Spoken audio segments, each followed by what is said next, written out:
Всем доброго дня!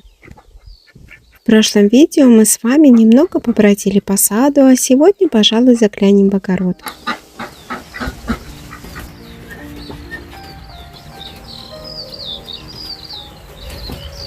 Огурчики продолжают радовать своим урожаем. Уже одна из полок моей кладовой полностью заполнилась огуречными закатками.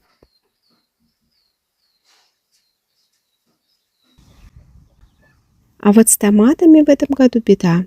Растут совсем слабенько, и листья почему-то поскручивались в трубочки. Но даже несмотря на это, некоторые из них облепились помидорками, пытаясь принести хоть какую-то пользу.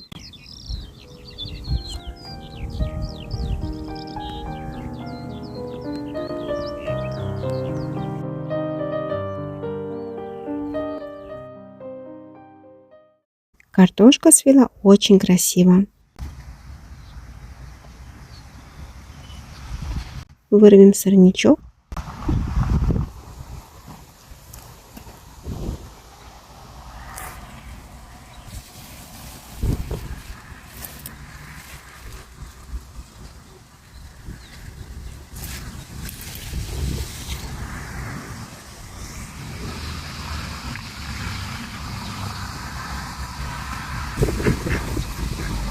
Но ее цветение уже позади, и на днях мы попробуем выкопать первый урожай.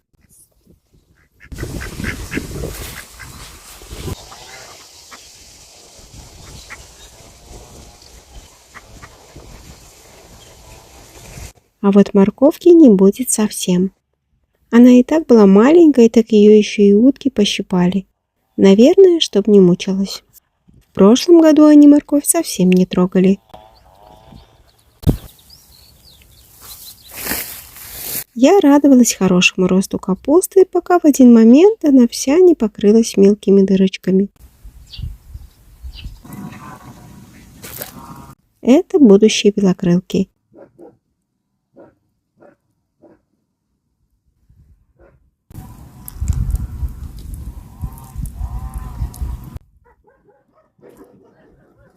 Пришлось немного вмешаться в это пиршество.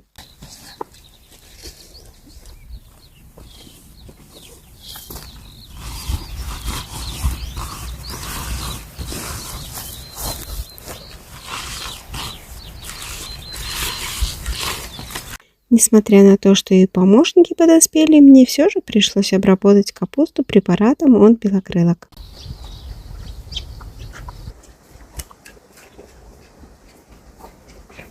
Одного из помощников я достала из печки. Он провалился в трубу и очень напугал меня своим шуршанием. Маленький Санта-Клаус слишком рано принялся за работу.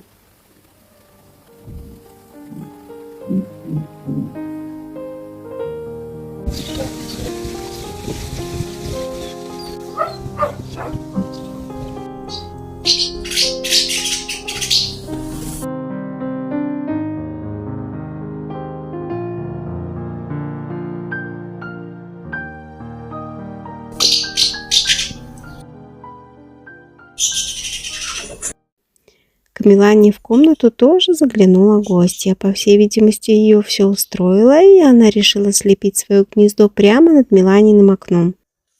Поначалу я не понимала, как она собирается уместиться в нем со всеми своими птенцами. Но гнездо быстро увеличивалось в размерах, и сомнений в том, что всем хватит места, совсем не осталось.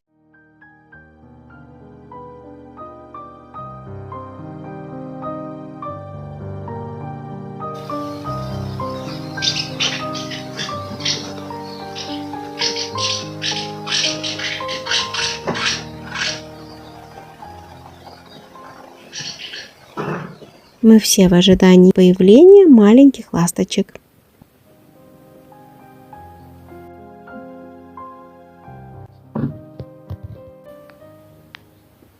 Но не только ласточки занимаются строительством, понемногу и мастерская готовится к обновлению.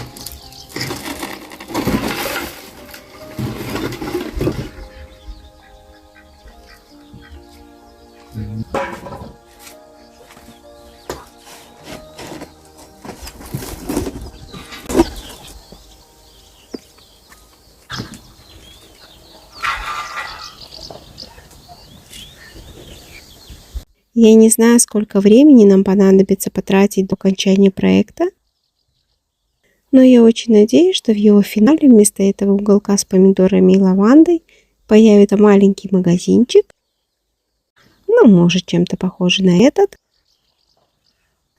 в котором можно будет купить рассаду в горшочках,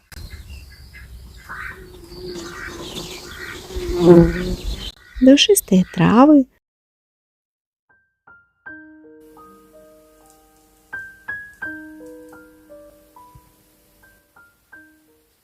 ароматное мыло и, конечно же, мои работы.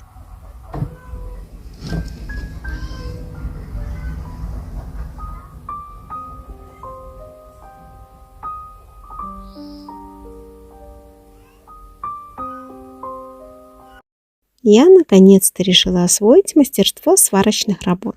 Мне понадобилось немало времени, чтобы набраться необходимой смелости.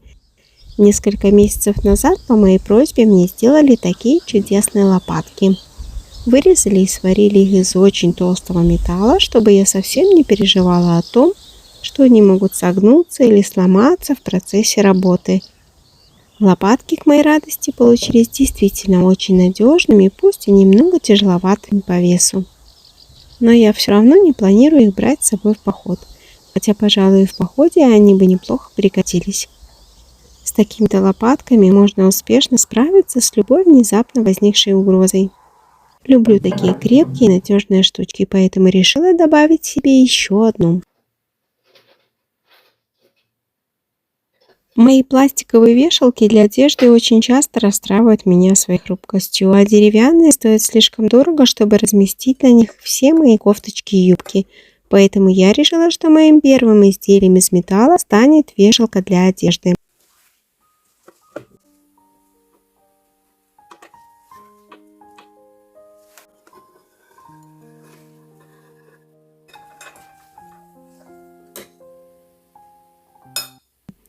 Первая деталька вышла немного кривоватой, но не все обязательно должно получаться с первого раза. Немного терпения, чуточку старания, и лучший результат не заставит тебя ждать.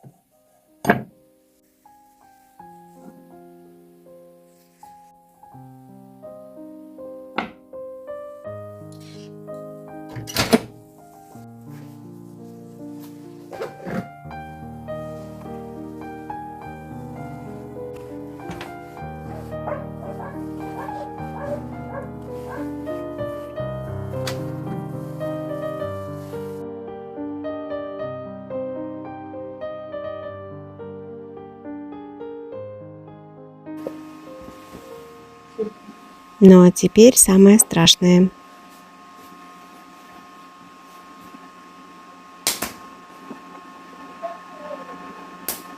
Не сразу у меня получилось попадать в нужную точку. Кроме того, детальки постоянно пытались прилипнуть к электроду, а не друг к другу. Но все же варить оказалось не так страшно, как наблюдать за этим процессом со стороны. Потому что в защитной маске совсем не виден этот пугающий фонтан искр.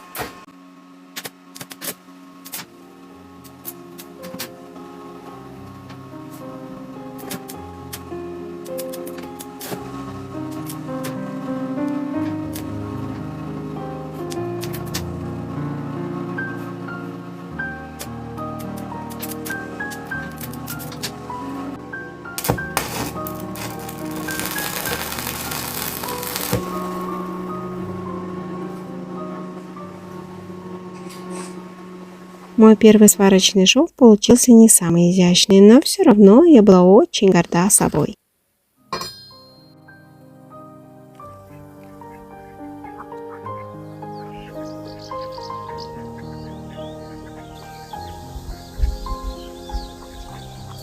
А это вешалка для чапки или жилетки.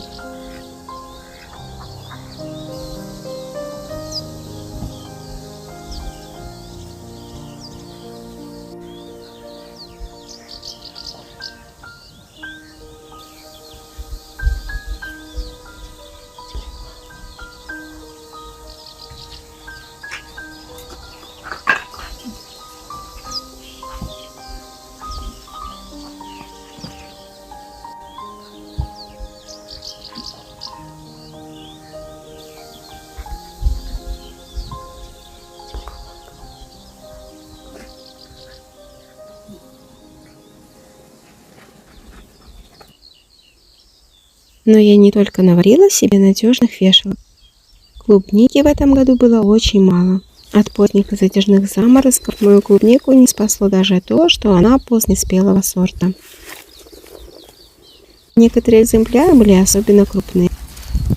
Но все равно на варенье нам не хватило, мы и наесться-то толком даже не смогли. Но мне помогли собрать ведро красной смородины и купили ведро спелой вишни, поэтому без варенья в этом году мы все же не останемся.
Сейчас в комментариях часто можно встретить такой вопрос: а зачем все это варить, если можно купить?